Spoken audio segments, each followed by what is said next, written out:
ముందుగా ఆరోగ్యాభిలాషులందరికీ నా యొక్క హృదయపూర్వక ధన్యవాదములు. నా పేరు సింగరయ్య, అనువంశిక ఆయుర్వేద వైద్యులు.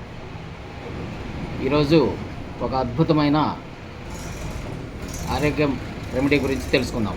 అది ఏమనగా రక్తహీనత. ఇప్పుడు చూసినట్లయితే మనకి చాలామందిలో రక్తం తక్కువగా ఉండి చాలా ఇబ్బంది పడుతూ ఉంటారు.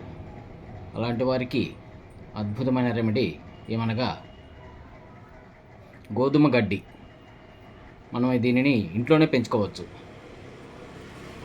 ఇంట్లోనే ఒక ట్రైలో వేసుకొని ఆ మట్టిలో గోధుమలు చల్లినట్లయితే గోధుమ గడ్డి తయారవుతుంది. ఇలాంటి గడ్డిని ఒక వారం నుంచి 10 రోజులు వయసు గల గడ్డిని మనం తీసుకొని ఒక పిడికడు ఒక గ్లాసు నీళ్లు పోసి అందులో మిక్సీ వేయాలి. మిక్సీ వేసిన తర్వాత దీన్ని వడకట్టుకొని అందులో తేనె నిమ్మరసం వేసుకొని ఉదయం పరగడుపున తాగినట్లయితే మనకి ఒక 15 నుంచి నెల రోజుల్లోపు అద్భుతమైన బ్లడ్ మన శరీరంలో ఇంప్రూవ్మెంట్ అవుతుంది. ఇది వాడటం వలన మనము రక్తహీనత నుంచి తప్పించుకోవచ్చు. ఇది చాలా అద్భుతమైన రెమెడీ. ఎవరికి వారే ఇంట్లో చేసుకొని లాభం పొంది 10 మందికి తెలియజేస్తారని కోరుకుంటూ ధన్యవాదములు. జై ఆయుర్వేదం, జై ఆయుర్వేదం.